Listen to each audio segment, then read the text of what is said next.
bit of tenderloin, a couple of eggs. Hey, welcome back to another episode of Then We Eat. This week on the video, we'll be doing steak tartare. So this is kind of a controversial thing because it is made with raw meat. But the one thing is, as you just noticed, I just took the meat out. We're going to process it right away. We're going to get it back in the fridge so we don't mess around.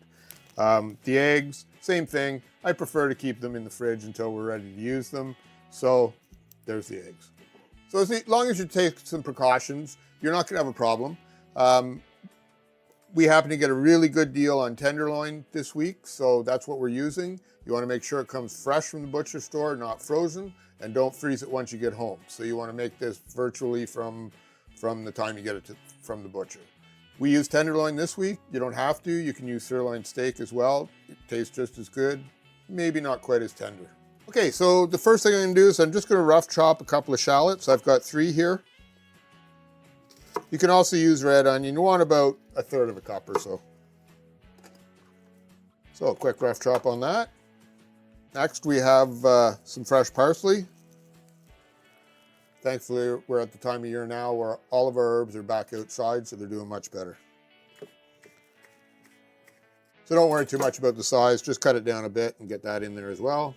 All right, well, much like most of our episodes, there's always a hiccup in the production. I mistook some green peppercorns for capers, so this recipe does call for 2 tablespoons of capers. I don't have them, so be it. So we'll carry on from there. Okay, so next up, I'm just going to move this out of the way. We're just going to rough chop this tenderloin. This one happens to be 13 ounces. I'm going to cut off a little bit of the fat. You're looking for about a 12-ounce piece of meat. I think that's not too bad. You don't want a ton of fat, but a little is always good. Make sure there's nothing little tough or anything on it. Of course, with tenderloin, that's not apt to happen. We'll just give this a rough chop. Okay, so just let me get it a little cleaned up here and we'll carry on. Okay, so next up, we're gonna add 2 egg yolks. You watched Chris separate eggs before, so I'm not gonna bother showing you. I'll just do this off camera. I'll be right back. Okay, so in with 2 egg yolks. Okay, and then next I'm going to add about 3/4 of a teaspoon of Sriracha. You can also use Tabasco. If you want to see how we make the Sriracha, look up here and we'll leave you a link and it'll also be in the description below. And we'll add about the same amount of Worcestershire sauce. There's really not a substitute for this. Actually, I think we're going to add just a tad more. And finally, 2 tablespoons of Dijon mustard. A little bit of fresh cracked pepper. It's really not a measurement for it. You know how much you like. And then just a little bit of salt. You can always add more later. Now you don't want really fine. You want kind of a coarse cut to this. Quick little peek, see if we're happy with the texture. I might have gone a little far.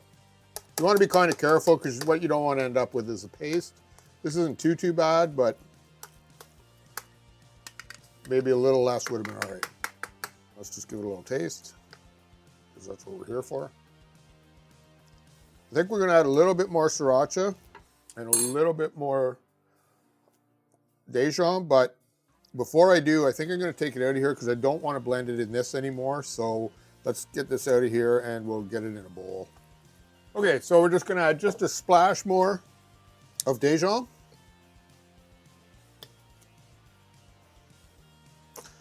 I think I pointed out this called for 12 ounces. We ended actually with 13 ounces of meat. So we were a little more than what the recipe called for. That's the reason we probably needed a little bit more flavor. Much like pretty much everything, we will add more pepper. As you know, we're pretty big pepper fans. All right, so I'm just going to press this into the bowl.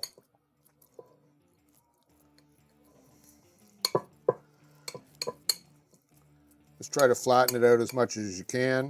We're going to use the bowl, hopefully, if I can get it back out again, as a bit of a mold. So we'll just set this aside. I'm going to put it in the fridge and and we'll move on from there.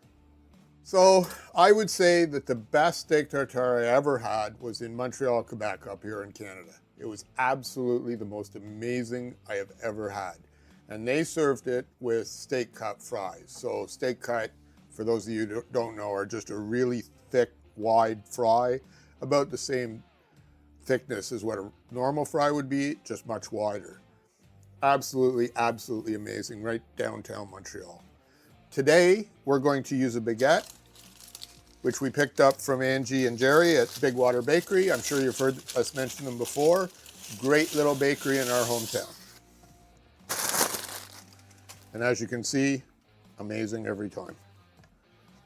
So we're just gonna cut these into, probably 1/2 inch or so pieces. Sorry, a little time out for a piece of bread. Man, this stuff's good. Okay, so let's get this on a cookie sheet. No oil, no butter, no nothing, just au natural. Okay, so there we go. So we'll get these in a 425-degree oven. I'll probably flip them in a couple of minutes. Just keep your eye on them. They're gonna brown up really quick. I like ours a little bit toasted, but still with a bit of a chew in the middle. So that's what I'm aiming for here. Okay, so the bread's out of the oven. So I'm just gonna do a few of these. I'll do the rest off camera later, but just to show you guys, we'll just do these few here. Okay, so we have a couple here. All I'm gonna do, I'm just gonna use a fresh clove of garlic, and I'm just gonna rub each one. There's no butter or anything. It really doesn't need it with the steak tartare. So I'll just give these a quick rub. Basically what happens is the toast acts as sandpaper, and it'll just sand off the garlic into the bread. Tastes really good. Okay, so that's that out of the way. Just set these up here, and let me grab the steak tartare out of the fridge. Okay, so here we go. The impossible. I'm going to just rub a knife around the outside, like this. Try to kind of unstick it off the bottom if you can a little bit, just to make it a little bit easier. Then I'm going to flip it over. I'll flip the plate on first. Flip it over and see if we can't.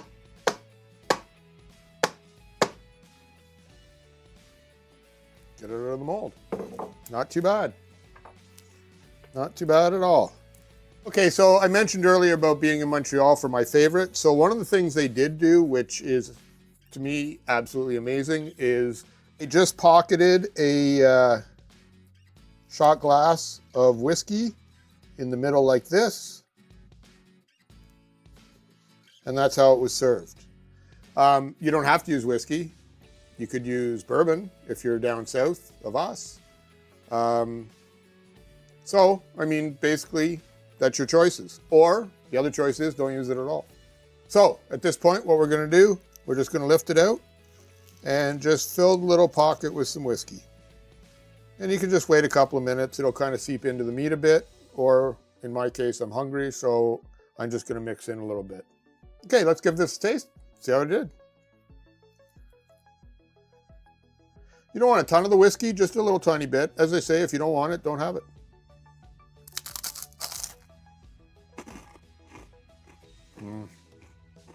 That is so, so good.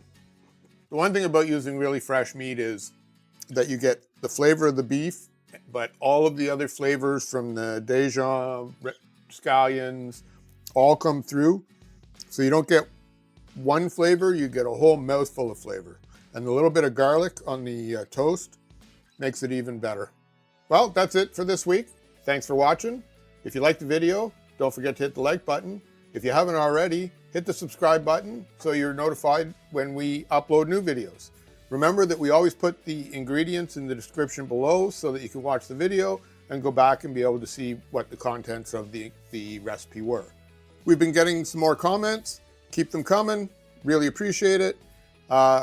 In this case, what would you like to see us make next? Let us know down in the comments. And don't forget, first we cook, then we eat. Man, that's good.